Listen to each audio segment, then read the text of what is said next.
ജിഷ്ണുവിന് ഇത് രണ്ടാം ജന്മമാണ്. രണ്ടാം ജന്മത്തിന് കാരണമായത് കാട്ടാക്കട മമൽ ആശുപത്രി.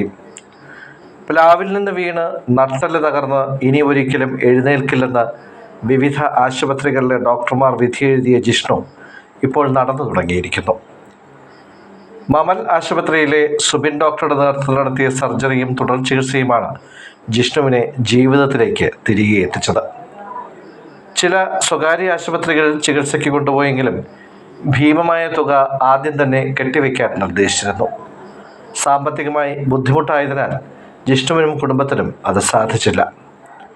ഒടുവിൽ മമൽ ആശുപത്രി അധികൃതർ മുൻകൂർ പണം വാങ്ങാതെ ഓപ്പറേഷൻ നടത്താൻ തീരുമാനിക്കുകയായിരുന്നു. ആ തീരുമാനമാണ് ജിഷ്ണുവിൻ്റെ ജീവിതത്തിന് ഇപ്പോൾ നിറം നൽകിയിരിക്കുന്നത്. ചക്കിറക്കാൻ വേണ്ടി ലാബിൽ കയറിയത്, തിരിച്ചിറങ്ങിയ വഴിക്ക് ചറക്കി ഇരുന്ന് നടുപിടിച്ച്, പിന്നെ കയ്യിലും ചെറിയ പൊട്ടലുണ്ടായിരുന്നു. അത് ആശുപത്രി പോയപ്പോഴത്തേക്ക് എന്താ അവർ പറഞ്ഞത്? പെട്ടെന്ന് അവർ പറഞ്ഞാൽ സ്പൈനൽ കോഡ് കംപ്ലൈൻ്റ് ആണ്. ഓപ്പറേഷൻ ചെയ്യാൻ വേണ്ടി പോയപ്പോഴത്തേക്ക് എന്തായിരുന്നു അപ്പോൾ ബുദ്ധിമുട്ടുണ്ടായിരുന്നത്? സാമ്പത്തികമായുള്ള ബുദ്ധിമുട്ടായിരുന്നു. അത് ആശുപത്രികളിലൊക്കെ എങ്ങനെ ഉണ്ടായിരുന്നത്? മെഡിക്കൽ കോളേജിലാണ് ആദ്യം പോയത്. അവിടെ കൊണ്ടുപോയത്. അവിടെ കൈൻ്റെ ഓപ്പറേഷൻ ആദ്യം ചെയ്യും, സ്പൈനിൻ്റെ ഓപ്പറേഷൻ താമസിക്കുന്നു. അപ്പം അതുകൊണ്ട് അവിടെ നേരെ മാർത്താണ്ഡം അവിടെ പോയി. അവിടെ പൈസ ഇല്ല. പിന്നെ പ്രൈവറ്റ് ഹോസ്പിറ്റലിൽ വേറെ പോയി അല്ലേ? വേറെ. ഇപ്പൊ ഓപ്പറേഷൻ അവസാനം ഇപ്പൊ മമലിലേക്ക് എത്തിയത് എങ്ങനെയാണ്? മമലിലെത്തിയത് മാർത്താണ്ഡം പോയപ്പോൾ അവർ പറഞ്ഞ് ഓപ്പറേഷൻ ചെയ്തിട്ട് ഇടിച്ചിറക്കില്ല, ചെയ്തിട്ട് കാര്യമില്ല എന്ന്. പിന്നെ അവിടെ നേരെ എത്തി പോർട്ടിൽ പോയി. അവിടെ പൈസ അപ്പം തന്നെ കെട്ടി വെച്ചാൽ ചെയ്യുള്ളൂ എന്ന് പറഞ്ഞു. അങ്ങനെ ചേച്ചിയൊക്കെ വിളിച്ച്, ചേച്ചി ഇവിടെ ജോലി ചെയ്യും. ചേച്ചി പറഞ്ഞു ഇവിടെ ഇത് ചെയ്യുന്ന ഡോക്ടറുണ്ട്, അങ്ങനെ ഇവിടെ കാണിക്കാമെന്ന് പറഞ്ഞു. അങ്ങനെ ഇവിടെ വന്നത്.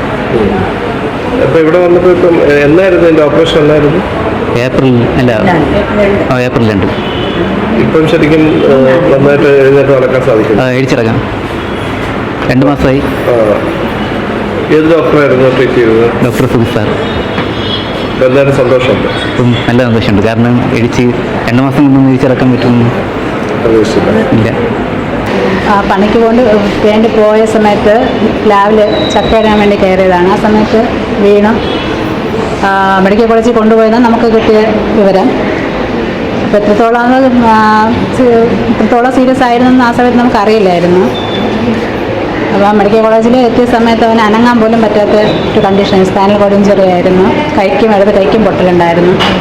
അപ്പോൾ അങ്ങനെ മാർച്ച് 30 നടന്ന സംഭവം. 3 ദിവസമായിട്ട് അവൾ ഡോക്ടേഴ്സ് ആ സമയത്ത് അവധിയൊക്കെ ആയതുകൊണ്ട് ലീവായിരുന്നു. അപ്പോൾ 3 ദിവസം കഴിഞ്ഞിട്ട് ബുധനാഴ്ച കൈയുടെ സർജറി ചെയ്യാം, സ്പൈനലിൻ്റെ സർജറി.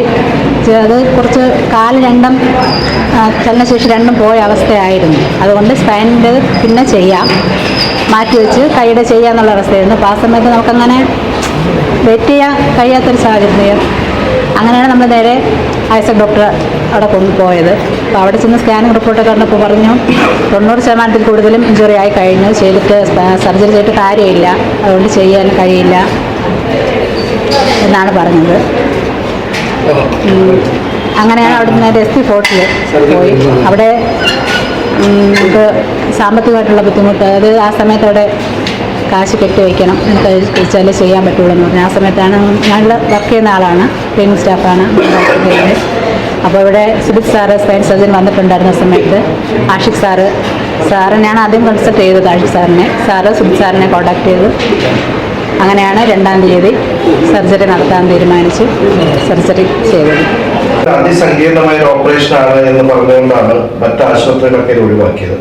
അപ്പൊ എങ്ങനെയാണ് നമുക്കിത് ഒരു സക്സസ്ഫുൾ ആക്കി എടുക്കാൻ സാധിച്ചത്? എങ്ങനെയാണ് അത് പേഷ്യന്റിന് ജിഷ്ണുവിന് സംഭവിച്ചെന്ന് വെച്ച് കഴിഞ്ഞാൽ മരത്തിൽ നിന്ന് വീണ് ഫോൾ ഫ്രം ഹൈറ്റ് എന്ന് പറയും. അത് കാരണം നട്ടെല്ലിൽ 2 ഫ്രാക്ചർ ഉണ്ടായി. അതിൽ D11 D12 എന്ന സ്ഥലത്ത് ഫ്രാക്ചറിന്റെ കൂടെ അത് നമ്മുടെ സ്പൈനൽ കോഡ് ഞരമ്പുകൾ അമർത്തുന്ന ഒരു അവസ്ഥയാണ് ഉണ്ടായത്. അത് കാരണം അഡ്മിറ്റ് ആയ സമയത്ത് കാലുകൾ അനക്കാൻ പറ്റാത്ത അവസ്ഥയും അതിൻ്റെ കൂടെ തന്നെ കയ്യിലൊരു ഫ്രാക്ചർ ഉണ്ടായിരുന്നു. അപ്പോൾ മൾട്ടിപ്പിൾ ഫ്രാക്ചേഴ്സാണ് പേഷ്യൻ്റ് ഉണ്ടായിരുന്നത്. ഈ സമയത്ത് എമർജൻസി ആയിട്ട് സർജറിയാണ് ആക്ച്വലി ആദ്യം തന്നെ വേണ്ടിയിരുന്നത്. പേഷ്യൻറ്റിനെ സ്റ്റെബിലൈസ് ചെയ്തിട്ട് സർജറി ചെയ്യുക. അപ്പോൾ മറ്റ് ആശുപത്രികളിൽ പോയിരുന്നു, പക്ഷേ ഒരുപാട് ഫാക്ടേഴ്സ് കാരണം പോകാൻ അവിടെ സർജറി നടന്നില്ല. തിരിച്ച് കാട്ടാക്കടയിൽ നമ്മുടെ മമൽ ഹോസ്പിറ്റലിൽ എത്തിയിട്ടുണ്ടായിരുന്നു.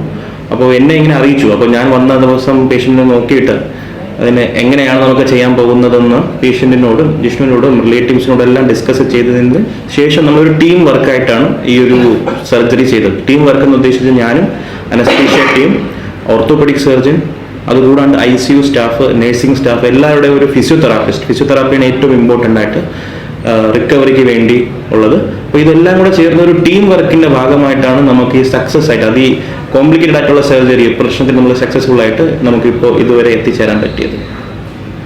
ഇത് ശരിക്കും ഒരുപാട് സാധാരണക്കാരായ ആൾക്കാരെ സംബന്ധിച്ചിടത്തോളം ഒരു സന്തോഷ വാർത്തയാണ്. അതെ അതെ. ഡോക്ടർ ശരിക്കും ഇത്രയും കേസുകൾ നേരത്തെ ചെയ്തിട്ടുണ്ടാവാം, എന്നാലും ഇത്ര ഒരു സംഭവത്തെ കുറിച്ച് പറയുമ്പോൾ ഡോക്ടറിന് പെട്ടെന്ന് എന്താ തോന്നിയത്? അത് പറയാൻ കാരണം വെച്ചാൽ ഇപ്പോൾ നമ്മളൊരു സാധാരണക്കാരൻ എന്ന് താങ്കൾ പറഞ്ഞതുകൊണ്ട് പറയുകയാണ്, നമ്മുടെ ഈ ഭാഗത്ത് കാട്ടാക്കട, ആര്യനാട് ഈ ഭാഗത്ത് ഞാനും ജനിച്ചു വളർന്നത് ഇതിന് അടുത്ത് തന്നെയാണ്. അപ്പോൾ നമ്മുടെ കൂട്ടത്തിലുള്ള ഒരാൾക്ക് ഇങ്ങനെ ഒരു പ്രശ്നം ഉണ്ടാകുമ്പോൾ നമ്മുടെ ഏരിയയിൽ തന്നെ ഇവിടെ തന്നെ ഒരു ഹോസ്പിറ്റൽ ഉണ്ടാവുകയും അവിടെ ഇതിനുള്ള ഫെസിലിറ്റി ഉണ്ടാവുകയും വളരെ അത്യാവശ്യമാണ്. അപ്പോൾ എനിക്ക് ജിഷ്ണുവിൻ്റെ ജീവിതത്തിൽ ഒരു സെക്കൻഡ് ലൈഫ് എന്ന് പറയുന്നത്, രണ്ടാമതൊരു ജന്മം കിട്ടി, അതിൻ്റെ ഒരു പാർട്ടാകാൻ പറ്റിയതും ഹോസ്പിറ്റലിൽ വർക്ക് ചെയ്യാൻ പറ്റിയതും വളരെ സന്തോഷമുള്ളൊരു കാര്യമാണ് എനിക്ക്. ഇതുമായി ബന്ധപ്പെട്ട് വരുന്ന നമ്മുടെ ഒരു നേരത്തെ മുട്ടുമാറ്റിവെക്കൽ ശസ്ത്രക്രിയ വളരെ വിജയകരമായി പൂർത്തിയാക്കിയ ഒരു ആശുപത്രിയാണ്. ഇപ്പൊ ഇത് എനിക്ക് തോന്നുന്നു നമ്മുടെ ഈ വാർത്ത ചെയ്യുമ്പോൾ ഏറ്റവും നിരാലംബരായ ആൾക്കാർക്കായിരിക്കും ഇത് വലിയ ആശ്വാസം എന്ന് പറയും. തീർച്ചയായും. കാരണം എങ്ങനെയാണ് ഇയാൾ മറ്റു വലിയ പ്രഗത്ഭരായ ആശുപത്രികൾ കൈയൊഴിഞ്ഞൊരു കേസ് എങ്ങനെയാണ് മമൽ ആശുപത്രിയിൽ സക്സസ്ഫുൾ ആവുമെന്ന് കണ്ടെത്തുന്നത് എങ്ങനെയാണ്? തീർച്ചയായും പിന്നെ അത് അവരുടെ ഒരു റിലേറ്റീവ് ഇവിടെ ഉണ്ട് നമ്മുടെ ഹോസ്പിറ്റലിൽ. അവർക്കറിയാം ഇവിടെ നല്ല നല്ല സർജറി നടക്കുന്നു, നല്ല ഡോക്ടേഴ്സ് ഉണ്ടെന്ന്. അപ്പോൾ ഇത് പലയിടത്തും പോയി നടക്കൂല എന്ന് പറഞ്ഞപ്പോൾ അവർ പറഞ്ഞു നമ്മുടെ മമലിൽ വന്നാൽ അതും ചെയ്യും എന്ന് അവർക്കൊരു കോൺഫിഡൻസ് ഉണ്ടായിരുന്നു. അങ്ങനെ കൊണ്ടുവന്നു. അപ്പോൾ പലയിടത്തും പല റേറ്റുകളായിരുന്നു, കൂടിയ റേറ്റ്. എന്നാൽ അത് സക്സസ് ആവുമെന്ന് അവർ പറയുന്നില്ല, ഉറപ്പ് പറയുന്നില്ല ഇത് 100% സക്സസ് ആവും. അപ്പോൾ അങ്ങനെ അവരൊരു ഡൗട്ടിൽ നിൽക്കുമ്പോഴാണ് മമലിലേക്ക് കൊണ്ടുവരട്ടെ എന്ന് ചോദിച്ചു. കൊണ്ടുവന്നു, ചെയ്തു. ഒരാഴ്ച ഇവിടെ ഉണ്ടായിരുന്നു, സർജറി കഴിഞ്ഞു. ഇപ്പോൾ 1 മാസം കൊണ്ട് തന്നെ പിന്നെ അവർക്ക് എണീറ്റ് ഒറ്റയ്ക്ക് നടന്നു വരാൻ പറ്റുന്ന തരത്തിലേക്കായി. അപ്പോൾ അത് നേരത്തെ ഇതുപോലെയായിരുന്നു മുട്ടുമാറ്റിവെക്കൽ ശസ്ത്രക്രിയ. അപ്പോൾ അതിനുള്ള എല്ലാ ഫെസിലിറ്റീസും ഇവിടെ ഉണ്ട്. പിന്നെ മെഷീനറികളെല്ലാം ഉണ്ട്, എല്ലാ സാധനവും നല്ല എഫിഷ്യൻ്റായ ഡോക്ടേഴ്സും ഉണ്ട്. അപ്പം ഈ നാട്ടിൻപുറത്ത് ഇത്രയും നല്ല രീതിയിൽ എല്ലാ മെഷീനറിയായിട്ട് സജ്ജീവം. പക്ഷേ ഇതെന്ന് പറഞ്ഞാൽ പുറത്തിത് മറ്റുള്ളവർ മമൽ എന്ന് പറയുമ്പോൾ പിന്നെ ആ രീതിക്ക്, കാരണം ഒരു കോർപ്പറേറ്റ് ഹോസ്പിറ്റൽ മറ്റുള്ള സിറ്റിയിലെ വലിയ ഹോസ്പിറ്റൽ പോലെ അവർക്ക് ഉൾക്കൊള്ളാൻ കഴിയുന്നില്ല. പക്ഷേ അതിൽ നിന്ന് നല്ല രീതിയിൽ നമുക്കിവിടെ സർജറി ചെയ്യും എന്നുള്ള ഉറപ്പ്, ആ ഒരു കോൺഫിഡൻസ് നമുക്കുണ്ട്. അല്ലെങ്കിൽ നമ്മൾ എടുക്കില്ലായിരുന്നല്ലോ. അപ്പോൾ ഇത് മുട്ടുമാറ്റിവെക്കൽ ശസ്ത്രക്രിയ ആയിരുന്നാലും ഇതായിരുന്നാലും ജനറൽ ആയിരുന്നാലും ലാപ്രോസ്കോപ്പി സർജറി, എല്ലാ സർജറിയും, അതായത് തിരുവനന്തപുരത്ത് വലിയ ഹോസ്പിറ്റലിൽ പോയിട്ട് പറ്റാത്ത സർജറി ഇവിടെ വന്ന് പിന്നെ ചെയ്തു പോയിട്ടുണ്ട്. പറ്റാത്തതല്ല, അവർക്ക് സാധാരണക്കാർക്ക് അത്രയും പേയ്മെന്റ് മുടക്കി ചെയ്യാൻ കപ്പാസിറ്റി ഇല്ലാത്തത് തിരിച്ചിവിടെ വന്ന് ഈസിയായി ചെയ്തു പോയിട്ടുണ്ട്.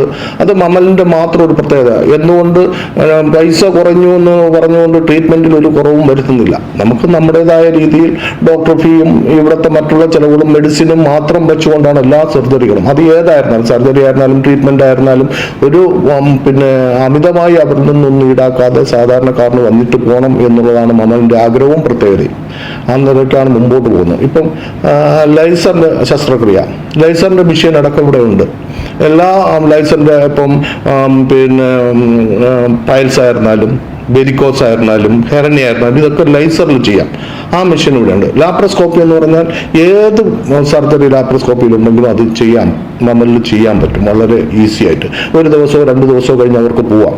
അപ്പോൾ ആ തരത്തിൽ ഉള്ള എല്ലാ സർജറിയും, വെരിക്കോസ് ഒക്കെ ആണെങ്കിൽ നിസ്സാരമായി 1 ദിവസം കൊണ്ട് തന്നെ ചെയ്തു പോകാൻ പറ്റുന്ന സർജറിയാണ്. അപ്പോൾ അതെല്ലാം കൃത്യമായി ഇവിടെ നടക്കുന്നു. ഇവിടുത്തെ നമ്മുടെ സാധാരണ ജനങ്ങൾക്ക് അല്ലെങ്കിൽ ഒരിക്കലും ബുദ്ധിമുട്ട് വരാത്ത രീതിയിൽ ആർക്കും ഇവിടെ വരാം. പൈസ ഉള്ളവർ അവർ വലിയ വലിയ ഹോസ്പിറ്റൽ നോക്കി പോകുമ്പോൾ അവർ ആ തലത്തിലേക്ക് അവർ കൂടുതൽ അവർ ആഡംബരമായി പോകുമ്പോൾ സാധാരണക്കാരന് വന്ന്, പക്ഷെ അവരിവിടെ വന്നിരുന്നാലും പല തിരുവനന്തപുരത്ത് വലിയ ഹോസ്പിറ്റലൊക്കെ പോയിട്ട് ഇവിടെ വരുന്നുണ്ട്. ഇപ്പം മണക്കാട് നിന്ന് പേഷ്യൻ്റ് ഇവിടെ വരുന്നുണ്ട്, കൊല്ലത്ത് കടയ്ക്കൽ നിന്ന് പേഷ്യൻ്റ് വരുന്നുണ്ട്, തമിഴ്നാടിൽ നിന്ന് വരുന്നുണ്ട്. അപ്പോൾ അവരൊക്കെ പറയുന്നത് പിന്നെ വലിയ ഹോസ്പിറ്റലിൽ പോകുന്നതിനേക്കാളും നല്ല ഒരു സഹകരണം അല്ലെങ്കിൽ ഒരു പിന്നെ മമലിലുണ്ട് അല്ലെങ്കിൽ അവിടുത്തെ സിസ്റ്റേഴ്സിൻ്റെ ഭാഗത്തു നിന്നുണ്ട്, നമുക്ക് മറ്റുള്ളവർക്ക് കിട്ടുന്നതിനേക്കാളും നമുക്ക് ചോദിക്കാനും പറയാനും കാര്യങ്ങൾ അറിയാനും ഒക്കെ പറ്റുന്ന തരത്തിലേക്ക് മമലിൽ ഒരു കൂട്ടം ഡോക്ടേഴ്സും സ്റ്റാഫും ഉണ്ട്. അത് തന്നെയാണ് നമ്മുടെ മമലിൻ്റെ വിജയവും. അത് തന്നെയാണ്, അതുകൊണ്ട് തന്നെയാണ് മമൽ ചെറിയൊരു ഹോസ്പിറ്റലിൽ നിന്ന് ഈ തരത്തിലേക്ക് എത്തിയത്. അതുകൊണ്ട് തന്നെയാണ്. അപ്പോൾ ഇനിയിപ്പോൾ കാർഡിയോളജിയുടെ ആ ഒരു പരിപാടികളും നടന്നുകൊണ്ടിരിക്കുകയാണ്. അതും കൂടെ ആകുമ്പം ഫുൾ സിങ് ആവും. ഇപ്പം ഡയാലിസിസ് ഉണ്ട്, CT ഉണ്ട്, മറ്റുള്ള ലാപ്രോസ്കോപ്പി ഉണ്ട്, ലൈസർ ഉണ്ട്. അങ്ങനെ വരുന്ന എല്ലാ സർജറികളും എല്ലാ സംവിധാനങ്ങളും നമ്മളിലുണ്ട്. ഈ സാധാരണ നമ്മളൊരു പ്രൈവറ്റ് ഹോസ്പിറ്റൽ എന്ന് പറയുമ്പോൾ ആൾക്കാർ പ്രധാനമായും പല ആശുപത്രികളിലും ആദ്യം തന്നെ മുൻകൂറായി പണം അടയ്ക്കുന്നത് പ്രധാന സ്ഥലത്ത് സിറ്റിയിലെല്ലാം ഹോസ്പിറ്റലുകളിലെല്ലാവരും ശീലമാണ്. പക്ഷെ ഇവർ തന്നെ നമ്മളോട് പറഞ്ഞത് ആദ്യം പണം അടയ്ക്കാനല്ല പറഞ്ഞത്, ആദ്യം രോഗിയെ കൊണ്ടുവരാനാണ് പറഞ്ഞത് എന്നൊരു നിലപാടാണ് ആശുപത്രി എടുത്തത്. അത് ശരിക്കും പറഞ്ഞാൽ നിങ്ങൾക്ക് ഈ ബിസിനസ് പരമായി അത് ലാഭകരമാവുന്നൊരു കാര്യമാണ്. ബിസിനസ് പരമായി ലാഭം ഉണ്ടാക്കുക എന്നുള്ളൊരു താല്പര്യം നമുക്കില്ല.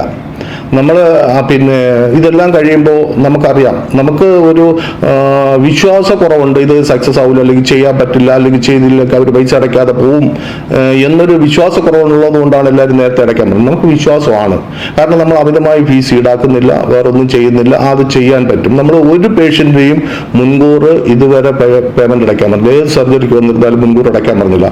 സർജറി കഴിയുമ്പം ഒരു എമൗണ്ട് അടയ്ക്കാൻ പറയും, അല്ലെങ്കിൽ 2 ദിവസം കഴിയുമ്പോൾ, അല്ലെങ്കിൽ അവർ പോകാൻ നേരത്തെ ഒരുമിച്ച് അടയ്ക്കാം എന്ന് പറഞ്ഞ് അടച്ചിട്ട് പോകണം. അല്ലാതെ മുൻകൂർ ഇവിടെ ഇപ്പം ICUവിൽ പേഷ്യൻ്റ് വന്നിരുന്നാലും ഞങ്ങൾ മുൻകൂർ വാങ്ങിക്കാറില്ല. മറ്റുള്ള ഹോസ്പിറ്റലിൽ ICUവിലൊക്കെ പേഷ്യൻ്റ് വന്നാൽ ആദ്യം 20,000 40,000 അടയ്ക്കുമെന്ന് പറയും. പക്ഷെ ഞങ്ങൾ അങ്ങനെ ചെയ്യാറില്ല.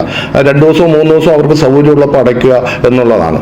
അതുപോലെ തന്നെ സർജറി അവർക്ക് വരുമ്പോൾ സർജറി കഴിയുക, അതിനുശേഷം അടയ്ക്കുക. അവർക്ക് നമ്മൾ മുൻകൂർ അടയ്ക്കുന്ന പൈസയായി കാണുകയുള്ളൂ. ചിലപ്പോൾ അവർക്ക് പോകുമ്പോൾ അടയ്ക്കാൻ എല്ലാം കൂടി അടയ്ക്കാൻ വരുന്നത് അവർ സന്തോഷത്തോടെ അടച്ചിട്ട് പോകും. ആ ഒരു വിശ്വാസം നമുക്ക് ഉണ്ട്. അത് എല്ലാ ട്രീറ്റ്മെൻറ്റിലും അങ്ങനെ തന്നെയാണ്. ഒന്നിനും മുൻകൂർ നമ്മൾ ആവശ്യപ്പെടുന്നില്ല.